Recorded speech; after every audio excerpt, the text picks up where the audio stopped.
नमस्कार दोस्तों, आज हम BSTC 2021 का जो सॉलिड पेपर है उसके बारे में चर्चा करेंगे, जिसमें हम राजस्थान जीके के 50 महत्वपूर्ण प्रश्नों के बारे में चर्चा करेंगे जो होने वाली BSTC परीक्षा में बड़ा ही इम्पोर्टेंट है। दोस्तों, अपन शुरू करते हैं। राजस्थान के एकीकरण के चरणों में से सबसे बड़ा चरण किसे माना जाता है? ऑप्शन ए प्रथम चरण को, ऑप्शन बी तृतीय चरण को, ऑप्शन सी चतुर्थ चरण को, ऑप्शन डी षष्ठम चरण को। तो दोस्तों, सबसे बड़ा चरण माना जाता है चौथे चरण को, जो 30 मार्च 1949 को हुआ था। कब हुआ था? 30 मार्च 1949 को चौथा चरण हुआ था। अब इसकी थोड़ी सी अपन व्याख्या देखें। इसी चरण में 4 बड़ी रियासत है। 4 बड़ी रियासत कौन सी? एक तो जयपुर, जैसलमेर, जोधपुर और बीकानेर। 4 बड़ी रियासतों का विलय हुआ। राजस्थान संघ में इनका विलय हुआ था। इसी चरण में संपन्न होने के दिन 30 मार्च को ही राजस्थान का गठन माना जाता है। अतः यह दिन राजस्थान दिवस के रूप में माना जाता है, यानी 30 मार्च को राजस्थान दिवस मनाया जाता है और 1 नवंबर को स्थापना दिवस मनाया जाता है। कौन सा दिवस? स्थापना दिवस, जो 1 नवंबर 1956 को राजस्थान स्थापना दिवस, जबकि 30 मार्च को राजस्थान दिवस मनाया जाता है। चलते हैं अगले क्वेश्चन की ओर। अक्षांशीय स्थिति के अनुसार राजस्थान के कौन से जिले उष्णकटिबंधीय क्षेत्रों में स्थित है? Option A Banswara, option B Udaipur Dungarpur, option C Kota Chittorgarh, option D है कोटा और सवाई माधोपुर। तो दोस्तों, यहाँ पर जो सही आंसर है वह है ऑप्शन ए बांसवाड़ा, जो उष्णकटिबंधीय क्षेत्रों में स्थित है। अब इसकी अपन थोड़ी सी व्याख्या देखते हैं। कर्क रेखा बांसवाड़ा जिले के मध्य से होकर गुजरती है। बांसवाड़ा जिला उष्णकटिबंध में आता है, जबकि जो शेष राजस्थान है वो उपोष्ण कटिबंध में आता है। ठीक है दोस्तों, जबकि जो बांसवाड़ा क्षेत्र है वो उष्णकटिबंध में आता है। चलते हैं अगले क्वेश्चन की ओर। राजस्थान में प्रचलित किस त्योहार में स्त्रियां एकत्रित होकर कुम्हार के घर जाकर छिद्र किए हुए एक घड़े में दीपक रखकर अपने घर गीत गाती हुई लौटती है? Option A Sheetlashtami, option B Dhulandi, option C Tilchauth, option D Gudle का त्यौहार। तो दोस्तों, यहाँ पर जो सही आंसर है वो है ऑप्शन डी गुड़ले का त्यौहार। अब अपन इसकी थोड़ी सी व्याख्या देखते हैं। यह त्यौहार राजस्थान के मारवाड़ क्षेत्र में चैत्र कृष्णा अष्टमी को मनाया जाता है। ठीक है दोस्तों, अब इसमें क्या हुआ था, जो मारवाड़ का शासक था सातल देव, और ये गुड़ले खां कुछ लड़कियों का अपहरण कर लेता है। तो उन लड़कियों को छुड़ाने के लिए सातल देव जाता है और सातल देव उन गुड़ले खां का वध कर देता है, और इनकी स्मृति में, गुड़ले खां की स्मृति में गुड़ला त्यौहार मनाया जाता है। ठीक है दोस्तों, चलते हैं अगले क्वेश्चन की ओर।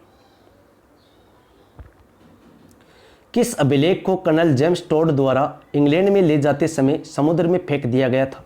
ऑप्शन ए मंडोर का अभिलेख, ऑप्शन बी अपराजित का शिलालेख, ऑप्शन सी मानमोरी का लेख, ऑप्शन डी कर्णसुआ का लेख। तो दोस्तों, इसका जो सही जवाब है वो है ऑप्शन सी मानमोरी का जो लेख था उसे कर्नल जेम्स टोड के द्वारा इंग्लैंड में जाते समय समुद्र में फेंक दिया गया था। ठीक है दोस्तों, अब इसकी थोड़ी सी अपन व्याख्या देखते हैं। मानमोरी अभिलेख में भोज के पुत्र मान द्वारा मानसरोवर झील चित्तौड़गढ़ का निर्माण का भी उल्लेख मिलता है। यानी मानसरोवर झील का निर्माण चित्तौड़ में किसने करवाया था? मान ने करवाया था। किस अभिलेख के अनुसार? मानमोरी अभिलेख के अनुसार। इसमें चित्तौड़ दुर्ग का निर्माण करने वाले मौर्य शासक चित्रांगद या चित्रांग मौर्य का वर्णन भी मिलता है। ठीक है दोस्तों, तो चित्तौड़गढ़ दुर्ग का निर्माण किसने करवाया था? मौर्य शासक चित्रांग मौर्य ने। फिर इससे चित्रांग मौर्य से जो ये मान मौर्य था, इस मान मौर्य से बप्पा रावल के द्वारा चित्तौड़गढ़ दुर्ग जीत लिया गया था। चलते हैं अगले क्वेश्चन की ओर। डूंगरपुर में प्रजामंडल की स्थापना किसकी अध्यक्षता में हुई?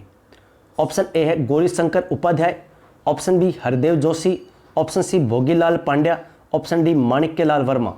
तो दोस्तों, इसका जो सही जवाब है वह ऑप्शन सी भोगीलाल पांड्या की अध्यक्षता में ये डूंगरपुर प्रजामंडल की स्थापना हुई थी। अब इसकी थोड़ी सी अपन व्याख्या देखते हैं।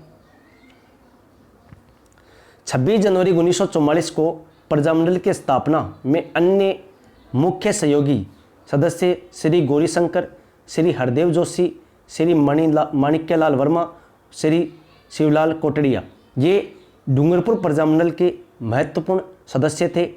बल्कि इसकी जो अध्यक्षता थी वह अध्यक्षता की गई थी भोगीलाल पांड्या को, जिन्हें वांगड़ का गांधी कहा जाता है।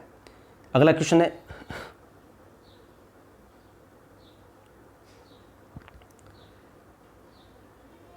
राजस्थानी लिपि के अशुद्ध रूप को कहते हैं। ऑप्शन ए मोड़िया लिपि, ऑप्शन बी खराड़ी लिपि, ऑप्शन सी रांगड़ी लिपि, ऑप्शन डी निमाड़ी लिपि। तो दोस्तों इसका जो सही जवाब है तो राजस्थान लिपि के अशुद्ध रूप को मुंडिया लिपि भी कहते हैं। अगला क्वेश्चन है, इसकी अपन थोड़ी सी व्याख्या देखें। मुंडिया लिपि महाजनी या बनियावटी लिपि भी कहलाती है। ये बाएं से दाएं लिखी जाती है, बाएं से दाएं लिखी जाती है। अब चलते हैं अगले क्वेश्चन की ओर। राजस्थानी वेशभूषा में वर वधु गठबंधन का वस्त्र क्या कहलाता है? ऑप्शन ए दौड़, ऑप्शन बी धट्टी, ऑप्शन सी है ताखी, ऑप्शन डी पटनी।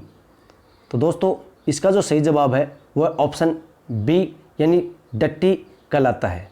जो वर वधु का गठबंधन किया जाता है वो डट्टी कहलाता है। अब इसकी अपन थोड़ी सी व्याख्या देखते हैं। दौड़ क्या होता है? आपस में मिले दो सूती वस्त्र क्या कहलाते हैं? दौड़ कहलाते हैं। ताखी क्या होते हैं? छोटे बच्चों का सिर ढकने का वस्त्र ताखी कहलाता है। पटनी क्या होता है? एक बहुमूल्य वस्त्र विशेष होता है। ठीक है दोस्तों, और वर वधु का जो गठबंधन का वस्त्र होता है वो डट्टी कहलाता है। अगला क्वेश्चन है,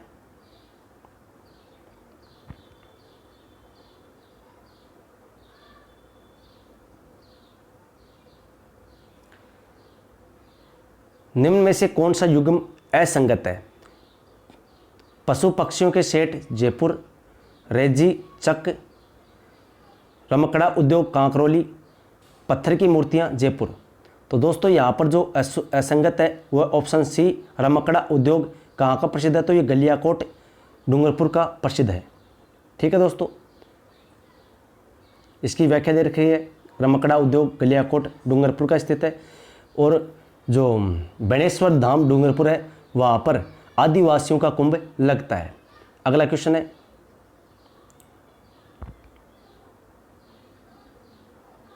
नीमच छावनी में 1857 की क्रांति भड़कने से पूर्व भारतीय सैनिकों के कर्तव्य के प्रति वफादार रहने की शपथ को किस बहादुर सैनिक ने चुनौती दी थी? Option A Mangal Pandey, option B Mehrab Khan, option C Mohammad Ali Beg, option D Rahmat Ali. तो दोस्तों जो नीमच का जो अंग्रेज अधिकारी था एबोट, वो क्या कर रहा था? वहाँ के सैनिकों को अंग्रेज़ों के प्रति वफादार रहने की शपथ दे रहा था। तो मोहम्मद अली जो बेग थे उनके द्वारा उनको चुनौती दी गई थी, क्या तुम अपने किए हुए वादे के अनुसार सही हो? तो एबोट ने कहा था, किसकी बात करें तो उन्होंने कहा कि लखनऊ में जो बेगम हजरत महल थी उनके साथ क्या आपने सही किया था? ठीक है दोस्तों, तो ये मोहम्मद अली बेग ने विरोध किया था, अंग्रेज को चुनौती दी थी। अब इसकी थोड़ी सी अपन व्याख्या देखते हैं। नीमच के सैनिकों में अंग्रेजों के प्रति असंतोष की अभिव्यक्ति मोहम्मद अली बेग ने कर्नल एबोट को चुनौती देकर की थी। जो अवध की थी जो बेगम हजरत महल, उनको कुप्रशासन का आरोप लगाकर उनसे वापस ये अवध हड़प लिया गया था लॉर्ड डलहौजी के द्वारा। चलते हैं अगले क्वेश्चन की ओर। राजस्थान से लोकसभा सदस्य के रूप में चुनी गई प्रथम महिला कौन सी है? तो option A Sharda Bhargava, option B Yashoda Devi, option C Girija Vyas, option D Gayatri Devi. तो दोस्तों यहाँ पर जो सही जवाब है वह ऑप्शन डी गायत्री देवी लोकसभा में चुनी गई पहली सदस्य है। शारदा भार्गव राज्यसभा में चुनी गई पहली सदस्य, जबकि जो गिरिजा व्यास है वो पहली महिला कैबिनेट मंत्री है। ठीक है दोस्तों, और चलते हैं अगले क्वेश्चन की ओर। इसके थोड़ी सी अपन व्याख्या देखें। पूर्व महारानी गायत्री देवी ने स्वतंत्र पार्टी का गठन किया। तीसरी लोकसभा हेतु 1962 में हुए चुनाव में जयपुर से चुनी गई थी। तो कई बार आपसे ये भी पूछ सकता है कि गायत्री देवी का जो निर्वाचन क्षेत्र है वो कौन सा जिला है, तो जयपुर। कब चुनी गई थी? 1962 में। कौन सी लोकसभा में? तीसरी लोकसभा में। कौन सी पार्टी का गठन किया? तो स्वतंत्र पार्टी का। चलते हैं अगले क्वेश्चन की ओर।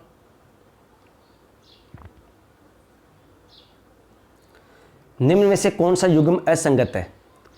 ऑप्शन ए है अलवर महोत्सव फरवरी में, वेनेश्वर मेला फरवरी में, ब्रिज महोत्सव मार्च में, शेखावाटी महोत्सव फरवरी में। तो दोस्तों यहाँ पर जो असंगत है वो है ऑप्शन सी, ब्रिज महोत्सव मार्च में नहीं मनाया जाता। बाकी ये तीनों, अलवर महोत्सव फरवरी में मनाया जाता है, वेनेश्वर मेला फरवरी में लगता है, शेखावाटी महोत्सव फरवरी में मनाया जाता है। अब अपन इसकी थोड़ी सी व्याख्या देखते हैं। भरतपुर का जो ब्रिज महोत्सव है वह फरवरी में आयोजित किया जाता है। तो दोस्तों ये चारों के चारों महोत्सव फरवरी में आयोजित किए जाते हैं। चलते हैं अगले क्वेश्चन की ओर। राजस्थान में राष्ट्रीय ग्रामीण रोजगार गारंटी योजना का शुभारंभ कब हुआ था? ऑप्शन ए 2 फरवरी 2006, ऑप्शन बी 2 अक्टूबर 2006, ऑप्शन सी 15 अगस्त 2006, ऑप्शन डी 14 नवंबर 2006। तो दोस्तों इसका जो सही जवाब है ऑप्शन ए 2 फरवरी 2006 को राजस्थान में राष्ट्रीय ग्रामीण रोजगार गारंटी योजना यानी नरेगा का शुभारंभ हुआ था। ठीक है दोस्तों, इस समय राजस्थान के मुख्यमंत्री अशोक गहलोत थे। चलते हैं अगले क्वेश्चन की ओर। इसकी पहले अपन थोड़ी सी व्याख्या देखते हैं। राजस्थान में इसका नाम महात्मा गांधी राष्ट्रीय ग्रामीण रोजगार गारंटी योजना राजस्थान है। यह योजना राज्य के संपूर्ण ग्रामीण क्षेत्र में लागू है। इसका संचालन ग्रामीण विकास व पंचायती राज विभाग राजस्थान द्वारा किया जा रहा है। ठीक है दोस्तों, चलते हैं अगले क्वेश्चन की ओर। काली उपजाऊ मिट्टी मुख्यतः किस भौतिक विभाग की विशेषता है? ऑप्शन ए दक्षिणी पूर्वी पठारी भाग, ऑप्शन बी पूर्वी मैदानी क्षेत्र, ऑप्शन सी अरावली पहाड़ी प्रदेश, ऑप्शन डी द्रोणी बेसिन। तो दोस्तों इसका जो सही जवाब है ऑप्शन ए दक्षिणी पूर्वी पठारी भाग की जो भौतिक प्रदेश है उसकी मुख्य विशेषता काली मिट्टी है।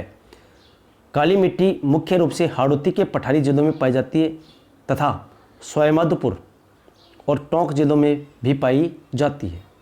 तो हाड़ौती, कोटा, बूंदी, बारा, झालावाड़ इन जिलों में विशेषकर पाई जाती है। इसके साथ साथ इसके जो सीमावर्ती जिले हैं सवाईमाधोपुर, टोंक, इनमें भी ये काली मिट्टी पाई जाती है।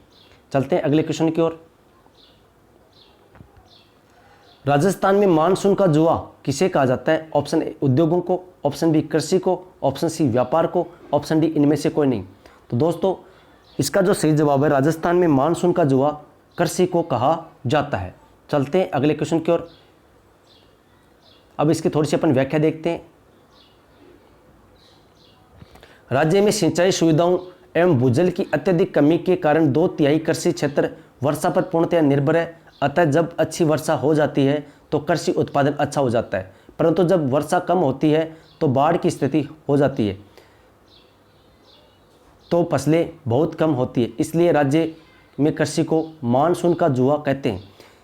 या तो वर्षा कम होती है या फिर बाढ़ की स्थिति बन जाती है, इसलिए राजस्थान की जो कृषि है वो मानसून का जुआ कहलाती है। चलते हैं अगले क्वेश्चन की ओर।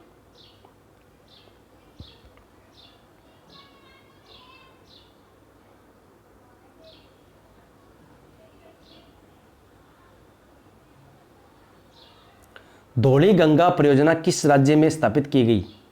Option A Uttar Pradesh, option B Bihar, option C Uttarakhand, option D Paschim Bangal. तो दोस्तों धौली गंगा जो परियोजना है वो उत्तराखंड में स्थापित की गई थी। अब इसकी अपन थोड़ी सी व्याख्या देखते हैं। यह परियोजना पिथौरागढ़ उत्तराखंड में धौली गंगा नदी पर स्थापित की गई थी। कहाँ पर स्थापित की गई थी? पिथौरागढ़ उत्तराखंड में। चलते हैं अगले क्वेश्चन की ओर। राजस्थान में निम्न में से किस स्थान पर चित्रित शैलाश्रयों की खोज की गई? Option A Bhangarh, option B Dar, option C Viratnagar, option D Thigariya. तो दोस्तों चित्रित शैलाश्रयों की खोज दर में की गई है। ये दर जो सभ्यता है ये भरतपुर में स्थित है। इसकी अपन व्याख्या देखते हैं। इन चित्रों में मानवाकृति, व्याघ्र, बारहसिंगा तथा सूर्य आदि का चित्रांकन प्रमुखता से किया गया है। दर भरतपुर में स्थित है। एक सभ्यता और आती है मल्ला। मल्ला सभ्यता भी कहाँ पर है? तो भरतपुर में स्थित है। चलते हैं अगले क्वेश्चन की ओर। राज्य निर्वाचन आयोग द्वारा अक्टूबर 2019 में नगर निगम पार्षद के चुनाव हेतु अधिकतम चुनाव खर्च सीमा कितनी निर्धारित की गई? तो दोस्तों पहला ऑप्शन है 2.5 लाख रुपये, बी ऑप्शन है 2 लाख रुपये, सी ऑप्शन 5 लाख रुपये, डी ऑप्शन 1.5 लाख रुपये। दोस्तों इसका जो सही जवाब है ऑप्शन ए यानी 2.5 लाख रुपये अधिकतम चुनावी खर्च सीमा निर्धारित की गई है। अब इसकी अपन थोड़ी सी व्याख्या देखते हैं। यह चुनाव खर्च सीमा नगर परिषद चुनाव हेतु 1.5 लाख एवं नगर पालिका हेतु 1 लाख निर्धारित की गई है। ठीक है दोस्तों, यहाँ पर नगर निगम की बात की गई है। इसके अलावा नगर निगम में तो 2.5 लाख रुपये, नगर परिषद में 1.5 लाख रुपये और नगर पालिका में 1 लाख रुपये निर्धारित किए गए हैं। चलते हैं अगले क्वेश्चन की ओर। राजस्थान का कौन सा राष्ट्रीय उद्यान प्रवासी पक्षी साइबेरियन क्रेन के लिए जाना जाता है? ऑप्शन ए सज्जनगढ़ वन्यजीव अभयारण्य, ऑप्शन बी सरिस्का राष्ट्रीय उद्यान, ऑप्शन सी रणथंभौर राष्ट्रीय उद्यान, ऑप्शन डी केलादेव राष्ट्रीय उद्यान।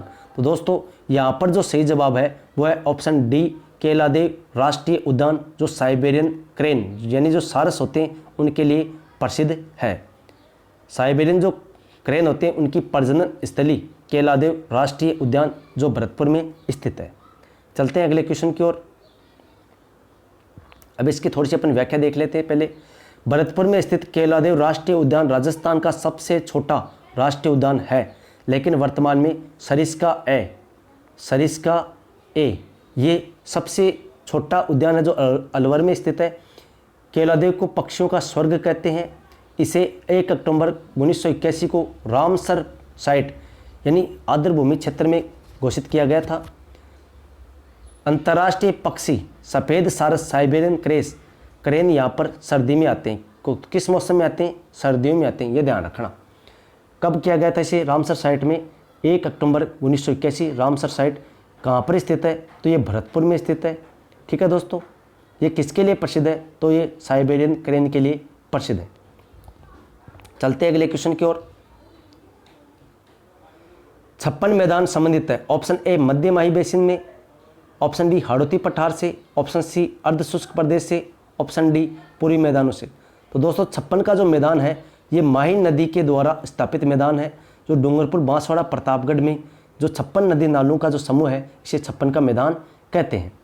अब इसकी अपन थोड़ी सी व्याख्या देखते हैं। माही व उसकी सहायक नदियों द्वारा निर्मित मैदानी भाग जो बांसवाड़ा, प्रतापगढ़ के बीच स्थित है 56 का मैदान के नाम से जाना जाता है। ठीक है दोस्तों, चलते हैं अगले क्वेश्चन की ओर। साहित्यिक रचना पग फेरो के रचयिता थे। तो दोस्तों इसके ऑप्शन है, पहला ऑप्शन है विजय सिंह पथिक, विजयदान देथा, ऑप्शन बी मणि मधुकर, ऑप्शन सी मणि भास्कर, ऑप्शन सी जो डी है वो सीताराम दालस। तो दोस्तों इसका सही जवाब है मणि मधुकर। पग फेरो जो रचना है इसके क्या है? रचयिता है। इसके अलावा विजय देथा के द्वारा बातारी फुलवारी। ठीक है दोस्तों, अब इसके अपन थोड़ी सी व्याख्या देखते हैं। कालो घोड़ो, नरकवाड़ो, सोजत गेट, अंबादासरो चित्राम, पग फेरो मणि मधुकर की प्रमुख रचनाएं हैं। चलते हैं अगले क्वेश्चन की ओर। जयपुर मेट्रो की ट्रैक गेज कितनी है? Option A 1435 millimetre, option B 1580 millimetre, option C 1335 millimetre, option D 1485 millimetre. तो दोस्तों इसका जो सही जवाब है वो है जयपुर मेट्रो की ट्रैक गेज 1435 मिलीमीटर है। अब दोस्तों इसकी थोड़ी सी व्याख्या देखते हैं। 3 जून 2015 को जयपुर मेट्रो के फेज फर्स्ट ए मानसरोवर से चांदपोल तथा 23 सितंबर 2020 को फेज फर्स्ट बी बड़ी चौपड़ तक इसको उद्घाटन किया गया है। अब ये मानसरोवर से बड़ी चौपड़ तक शुरू हो गई है। चलते हैं अगले क्वेश्चन की ओर। राजस्थान में झुंझुनू की प्रसिद्ध रानी सती का वास्तविक नाम क्या है? तो दोस्तों ऑप्शन ए है गिन्नी देवी, ऑप्शन बी कमला देवी, ऑप्शन सी लक्ष्मी देवी, ऑप्शन डी नारायणी देवी। तो दोस्तों रानी सती का जो वास्तविक नाम है वो है नारायणी देवी। अब इसकी अपन थोड़ी सी व्याख्या देखते हैं। अग्रवाल जाति की रानी सती का वास्तविक नाम नारायणी था। इनका विवाह तंदन दास के साथ हुआ, परंतु उनकी मृत्यु के बाद नारायणी सती हो गई। अब इन्हें दादी जी भी कहते हैं। तो दादी जी इनका उपनाम है। इनके पति का नाम तंदन दास है, अग्रवाल समाज की कुलदेवी है। इनका वास्तविक नाम नारायणी देवी है और इनका जो मंदिर है वो झुंझुनू में बना हुआ है। चलते हैं अगले क्वेश्चन की ओर।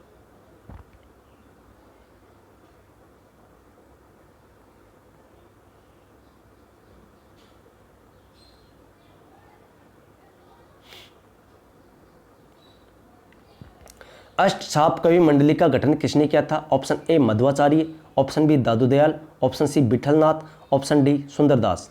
तो दोस्तों इसका जो सही जवाब है ऑप्शन सी विठलनाथ के द्वारा अष्टछाप कवि मंडली का गठन किया गया था। अब इसकी थोड़ी सी अपन व्याख्या देखते हैं। अष्टछाप कवि मंडली का संगठन महाप्रभु श्री वल्लभाचार्य के पुत्र श्री विठलनाथ द्वारा किया गया था। इसमें कुल 8 शिष्य थे जो निम्न थे। अब कई बार ये भी पूछ लेता है कि अष्टछाप जो कवि मंडली है उसमें कौन सा कवि शामिल नहीं है। तो दोस्तों इसमें 8 कवि हैं, उनके बारे में अपन चर्चा करते हैं। वल्लभाचार्य के जो शिष्य हैं वह कुंभन दास, सूरदास, परमानंद दास, कृष्णदास। इसके अलावा विठलनाथ के जो शिष्य हैं वो चित्त स्वामी, गोविंद स्वामी, नंददास और चतुर्बुद्ध दास। ये 8 कवि अष्टछाप जो कवि मंडली है उसमें शामिल हैं। चलते हैं अगले क्वेश्चन की ओर।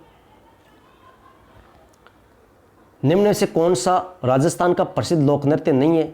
Option A Tura Kalangi, option B Bhavai, option C Kalbelia, option D Kachchhi Ghodi. तो दोस्तों लोक नृत्य नहीं है, वह है तुरा कलंगी। ठीक है दोस्तों, अब इसकी थोड़ी सी अपन व्याख्या देखते हैं।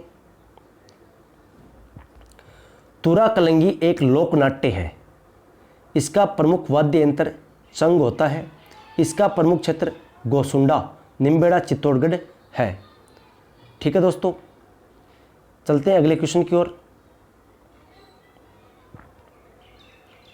निम्नलिखित में से कौन सा सुमेलित नहीं है? एक तरफ पर्यटन स्थल है और एक तरफ जिला व स्थान है। पांडुपोल अलवर बिल्कुल सही है। सास बहू का मंदिर नागदा उदयपुर बिल्कुल सही है। मीठे शाह की दरगाह झालावाड़ बिल्कुल सही है। मंडोर यहाँ पर जयपुर दे रखा है, जबकि मंडोर कहाँ पर है? जोधपुर में स्थित है। अब इसके अपन थोड़ी सी व्याख्या देखते हैं। मंडोर पर्यटन स्थल जोधपुर में स्थित है। मंडोर मारवाड़ नरेशों की पूर्व राजधानी था। यहाँ जोधपुर के शासकों की छतरियाँ बनी हुई है। चलते हैं अगले क्वेश्चन की ओर। राजस्थान सरकार की नवीनतम जनसंख्या नीति की घोषणा की गई। ऑप्शन ए 20 मार्च 2020 को, ऑप्शन बी 20 जनवरी 2020 को, ऑप्शन सी 20 मार्च 2021 को, ऑप्शन डी है 20 जनवरी 2021 को। तो दोस्तों इसका जो सही जवाब है कि राजस्थान सरकार के द्वारा नवीनतम जनसंख्या जो नीति है इसकी घोषणा 20 जनवरी 2020 को की गई थी। ठीक है दोस्तों, अगला क्वेश्चन है मरु विकास कार्यक्रम की शुरुआत कब हुई? Option A 1974-75, option B 1977-78, option C 1995-96, option D 1964-65। तो दोस्तों इसका जो सही जवाब है वो ऑप्शन बी 1977-78 में मरु विकास कार्यक्रम की शुरुआत की गई थी। अब इसकी अपन थोड़ी सी व्याख्या देखते हैं। मरु विकास कार्यक्रम 1977-78 में प्रारंभ किया गया, जिसमें 1 अप्रैल 1999 को केंद्र व राज्य का योगदान 75:25 कर दिया गया। यह कार्यक्रम राजस्थान के 16 जिलों में क्रियान्वित किया गया, लेकिन अब इसे समाप्त कर दिया गया है। चलते अगले क्वेश्चन की ओर। निम्न में से कौन सा राजस्थान का जलदुर्ग है? Option A Achalgarh mount Abu, option B Mehrangarh Jodhpur, option C Gagron Jhalawar, option D Chittor. तो दोस्तों जलदुर्ग की अपन बात करें तो वह है गागरोन झालावाड़। चलते हैं अगले क्वेश्चन की ओर। पहले अपन थोड़ी सी इसकी व्याख्या देख लेते हैं। गागरोन झालावाड़ एक जलदुर्ग है। ये आहू व कालीसिंध नदियों के संगम पर है। अचलगढ़, मेहरानगढ़ और चित्तौड़गढ़ गिरी दुर्गों की श्रेणी में आते हैं। चलते हैं अगले क्वेश्चन 79 की ओर। सिवाना किले का निर्माण करवाया था। ऑप्शन ए राजा भोज ने, ऑप्शन बी वीर नारायण ने, ऑप्शन सी अखेराज ने, ऑप्शन डी सातल देव ने। तो दोस्तों सिवाना जो किला है वो बाड़मेर में स्थित है और इसका निर्माण वीर नारायण के द्वारा करवाया गया था। अब इसकी अपन थोड़ी सी व्याख्या देखते हैं। सिवाना किले का निर्माण राजा भोज के पुत्र वीर नारायण पंवार के द्वारा करवाया गया था।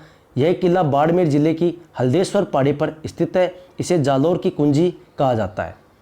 ठीक है दोस्तों, तो कई बार ये क्वेश्चन पूछा गया है कि ये दुर्ग कहाँ स्थित है, फिर ये इसका निर्माण किसने करवाया था, किस पहाड़ी पर स्थित है, तो हल्देश्वर पहाड़ी पर है। इसे जालोर की कुंजी कहते हैं। इसके अलावा 1308 में अलाउद्दीन खिलजी के द्वारा यहाँ पर आक्रमण किया गया था और यहाँ साका हुआ था। उस समय शासक थे सातल देव। ठीक है दोस्तों, चलते हैं अगले क्वेश्चन की ओर। राजस्थान की कौन सी चित्रकला शैली चौर पंचाशिका शैली से मिलती जुलती है? ऑप्शन ए किशनगढ़ शैली, ऑप्शन बी मेवाड़ शैली, ऑप्शन सी बीकानेर शैली, ऑप्शन डी भरतपुर शैली। तो दोस्तों इसका जो सही जवाब है वो है मेवाड़ शैली। ठीक है दोस्तों, अब इसकी थोड़ी सी अपन व्याख्या देखते हैं।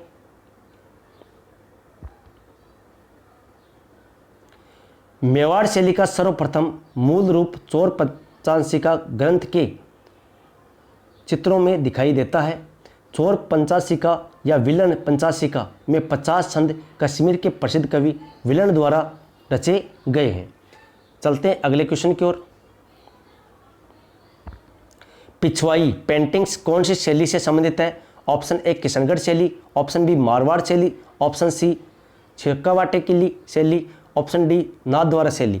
तो दोस्तों इसका जो सही जवाब है वह ऑप्शन डी नाथद्वारा शैली। नाथद्वारा शैली की प्रमुख देन है पिछवाइयाँ। ये पिछवाइयाँ क्या होती है? तो पिछवाइयाँ पर भगवान श्री कृष्ण के बाल स्वरूप के चित्रांकन किया जाता है। पिछवाइयाँ श्रीनाथ जी की प्रतिमा के पीछे लगाई जाने वाली चित्राकृति है। नरोत्तम नारायण शर्मा प्रमुख चित्रकार है। पिछवाइयों के प्रमुख चित्रकार कौन है? नरोत्तम नारायण शर्मा। चलते हैं अगले क्वेश्चन की ओर। निम्न से कौन सी मृत नदी के नाम से जानी जाती है? ऑप्शन ए बनास नदी, ऑप्शन बी घग्गर नदी, ऑप्शन सी लूणी नदी, ऑप्शन डी माही नदी। तो दोस्तों इसका जो सही जवाब है वह है घग्गर नदी। घग्गर नदी का उद्गम हिमाचल प्रदेश की कालका नामक शिमला के पास शिवालिक पहाड़ियों से होता है। ये तलवाड़ा गांव टिब्बी हनुमानगढ़ में राजस्थान में प्रवेश करती है। इसे मृत नदी कहते हैं। अब ये अगर थोड़ी सी इसमें ज़्यादा पानी आ जाए तो ये हनुमानगढ़, गंगानगर, अनूपगढ़ तक पहुंच जाती है। और ज़्यादा पानी आ जाए तो ये पाकिस्तान के फोर्ट अब्बास तक पहुंच जाती है। और वहाँ पर इस नदी के जो प्रवाह क्षेत्र है इसको हकरा कहा जाता है। ये नदी हकरा के नाम से जानी जाती है। इसे ये अंतर्राष्ट्रीय नदी है। ठीक है दोस्तों, क्योंकि ये देश में निकलकर आगे पाकिस्तान में जाती है, इसलिए अंतर्राष्ट्रीय नदी है। ठीक है दोस्तों, चलते हैं अगले क्वेश्चन की ओर। राजस्थान का कौन सा शहर सफ़ेद शहर के नाम से जाना जाता है? Option A Beawar, option B Rajsamand, option C Makrana, option D Udaipur. तो दोस्तों सफ़ेद शहर के नाम से उदयपुर को जाना जाता है। चलते हैं इसकी थोड़ी सी व्याख्या देखते हैं अपन। उदयपुर को झीलों की नगरी, राजस्थान का कश्मीर, पूर्व का Venice, city of fountain and mountain भी कहा जाता है। चलते हैं अगले क्वेश्चन की ओर।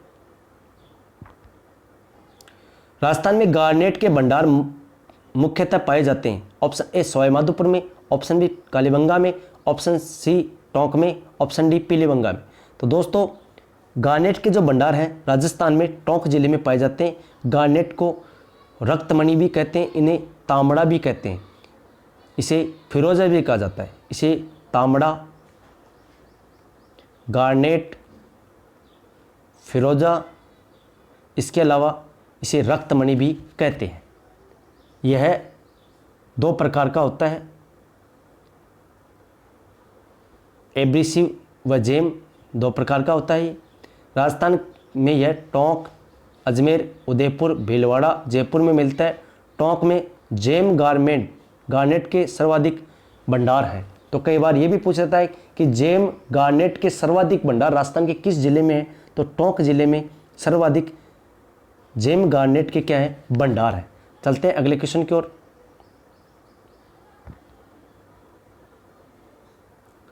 राजस्थान के किन जिलों में खस घास उत्पादित होती है? Option A Jhalawar Baran, option B Chittorgarh Bhilwara, option C Bharatpur Sawai Madhopur, option D Jaisalmer, Barmer. तो दोस्तों इसका जो सही जवाब है कि राजस्थान में खस घास भरतपुर और सवाईमाधोपुर में उत्पादित होती है, तो ऑप्शन 3 नंबर बिल्कुल सही है। अब इसकी थोड़ी सी अपन व्याख्या देखते हैं।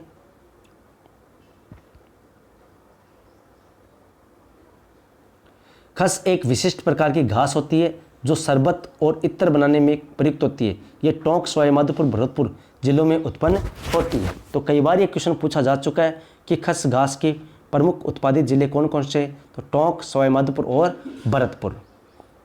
चलते हैं अगले क्वेश्चन की ओर। 2011 की जनगणना के अनुसार राजस्थान के किस जिले में न्यूनतम लिंगानुपात पाया जाता है? ऑप्शन ए डूंगरपुर में, ऑप्शन बी बांसवाड़ा में, ऑप्शन सी जैसलमेर में, ऑप्शन डी धौलपुर में। तो न्यूनतम लिंगानुपात धौलपुर जिले में पाया जाता है। अब इसकी थोड़ी सी व्याख्या देखते हैं। 2011 की जनगणना के अनुसार सर्वाधिक लिंगानुपात डूंगरपुर जिले में 994, जबकि सबसे कम लिंगानुपात धौलपुर में 846 है।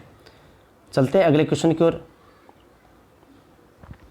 राजस्थान के गोलियां व हनोतिया के स्रोत हैं। ऑप्शन ए टंगस्टन के, ऑप्शन बी तांबा के, ऑप्शन सी है मार्बल के, ऑप्शन डी मैग्नीज के। तो दोस्तों इसका जो सही जवाब है गोलियां व हनोतिया तांबे के स्रोत हैं।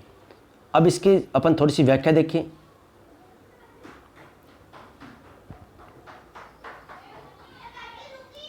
खेतड़ी, सिंगाना, झुंझुनू राजस्थान का प्रमुख तांबा उत्पादक क्षेत्र है। इसके अलावा अन्य उत्पादक जिले अलवर में खोदरीबा, प्रतापगढ़, भगोनी, खेड़ा सिरोही में देलवाड़ा, केरोवली, गोलिया, पिपेला, उदयपुर में उमरा, अकोला, सुलंबर, अजमेर में हनोतिया, श्रीनगर और तारागढ़ ये प्रमुख तांबा उत्पादक क्षेत्र हैं। चलते हैं अगले क्वेश्चन की ओर।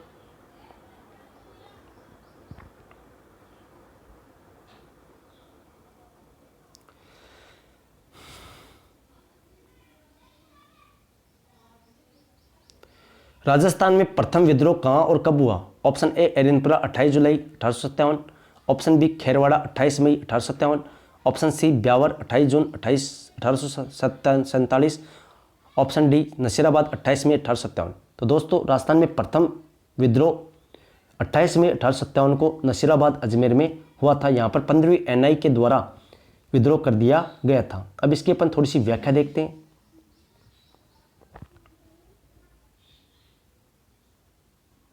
राजस्थान में सर्वप्रथम 1857 की क्रांति का विद्रोह 28 मई 1857 को नसीराबाद अजमेर में हुआ।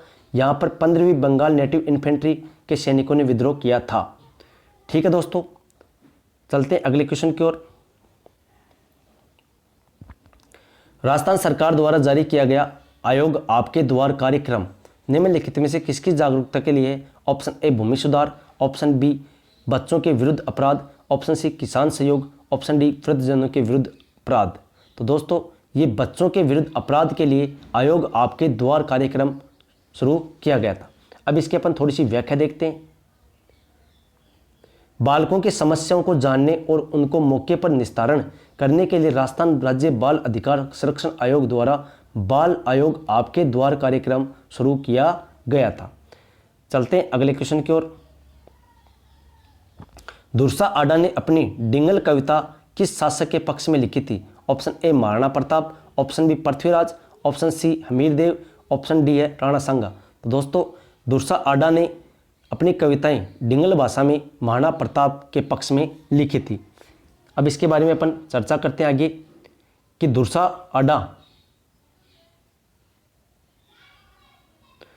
आडा की रचनाओं में मेवाड़ के राणा प्रताप, राव चंद्रसेन, राव सुल्तान के देश प्रेम को चित्रण किया गया। विरुद्ध छतहरी, किरतार बावनी आदि इनकी प्रमुख रचनाएं। विरुद्ध छतहरी महाराणा प्रताप की शौर्य गाथा है। किरतार बावनी में उस समय का सामाजिक एवं आर्थिक स्थिति को बतलाया गया है। ठीक है दोस्तों, चलते हैं अगले क्वेश्चन की ओर। भक्ति संत रज्जब संबंधित थे? ऑप्शन ए दादू पंथ से, ऑप्शन बी जसनाती पंथ से, ऑप्शन सी विष्णोई पंथ से, ऑप्शन डी रामसनी संप्रदाय से। तो दोस्तों भक्ति संत रज्जब जी दादू पंथ से संबंधित थे। इसके अलावा ये इसकी अपन व्याख्या देखें तो संत सुंदरदास जी, संत रज्जब जी, संत बालेंद्र जी, संत गरीबदास जी, संत जगन्नाथ जी, संत मिस्किन दास जी आदि दादू दयाल के प्रमुख शिष्य थे। दादू के कुल 52 शिष्य थे, जिन्हें 52 दादू पंथ के 52 स्तंभ कहा जाता है। रजब जी ऐसे संत थे जो आजीवन दुल्हे के वेश में रहे थे और उन्होंने दुल्हे के वेश में ही उपदेश दिए थे। चलते हैं अगले क्वेश्चन की ओर। Footwear design and development institute स्थित है ऑप्शन ए जोधपुर में, ऑप्शन बी बाड़मेर में, ऑप्शन सी जयपुर में, ऑप्शन डी भीनमाल में। तो दोस्तों footwear design and development institute Jodhpur में स्थित है। अब इसकी अपन थोड़ी सी व्याख्या देखते हैं। Footwear design and development institute FDDI act 2017 के तहत राष्ट्रीय महत्व का संस्थान है। इसकी स्थापना 1986 में हुई। संपूर्ण भारत में 12 ऐप फिड्डी कैंपस हैं। राजस्थान में यह जोधपुर में स्थित है। चलते हैं अगले क्वेश्चन की ओर। राजस्थान का कौन सा शहर 100 द्वीपों का शहर कहलाता है? Option A Dungarpur, option B Banswara, option C Udaipur, option D है अजमेर। तो दोस्तों 100 द्वीपों का शहर बांसवाड़ा को कहा जाता है। बांसवाड़ा को मानसून का प्रवेश द्वार भी कहते हैं। अब इसके अपन थोड़ी सी व्याख्या देखते हैं। बांसवाड़ा में माई बजाज सागर बांध के कारण बने टापुओं के कारण इन्हें 100 द्वीपों का शहर कहा जाता है। इसे लोधी काशी के नाम से भी जाना जाता है। यहाँ अथुना मंदिर, त्रिपुरा सुंदरी मंदिर, मानगढ़ धाम आदि प्रमुख दर्शनीय स्थल है। चलते हैं अगले क्वेश्चन की ओर। नानक जी भील का संबंध निम्न किस किसान आंदोलन से था? ऑप्शन ए मारवाड़ किसान आंदोलन, ऑप्शन बी शेखावाटी किसान आंदोलन, ऑप्शन सी बेंगो किसान आंदोलन, ऑप्शन डी बूंदी किसान आंदोलन। जो ब्रड आंदोलन हुआ था बूंदी किसान आंदोलन से संबंधित है नानक जी भील। ठीक है दोस्तों, अब इसकी थोड़ी सी अपन व्याख्या देखते हैं।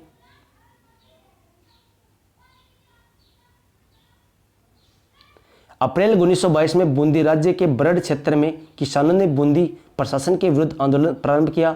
इस आंदोलन का नेतृत्व राजस्थान सेवा संघ के कार्यकर्ता पंडित नैनूराम ने किया। 2 अप्रैल 1923 को डाबी में किसानों की सभा हुई। बूंदी के पुलिस अधीक्षक इकराम हुसैन ने गोलियां चलवा दी, जिसमें 2 किसान नानकजी भील व देवालाल गुजर मारे गए थे। तो कई बार ये भी पूछ लेता है कि नानकजी भील व देवा गुजर का संबंध किस आंदोलन से है? तो बूंदी किसान आंदोलन से इनका संबंध है, जो अप्रैल 1922 में हुआ था। और डाबी कांड का संबंध भी बूंदी किसान आंदोलन से। गोली चलाने वाला कौन है? तो इकराम हुसैन है। चलते हैं अगले क्वेश्चन की ओर। राजस्थान में जनजाति बालकों के लिए पहली हॉकी अकादमी स्थापित की जाएगी। ऑप्शन ए बांसवाड़ा में, ऑप्शन बी उदयपुर में, ऑप्शन सी डूंगरपुर में, ऑप्शन डी प्रतापगढ़ में। तो दोस्तों पहली हॉकी अकादमी उदयपुर में स्थापित की जाएगी। राज्य की पहली जनजाति बालक हॉकी अकादमी का शुभारंभ विश्व जनजाति दिवस 9 अगस्त 2021 को उदयपुर में किया गया था। चलते हैं अगले क्वेश्चन की ओर।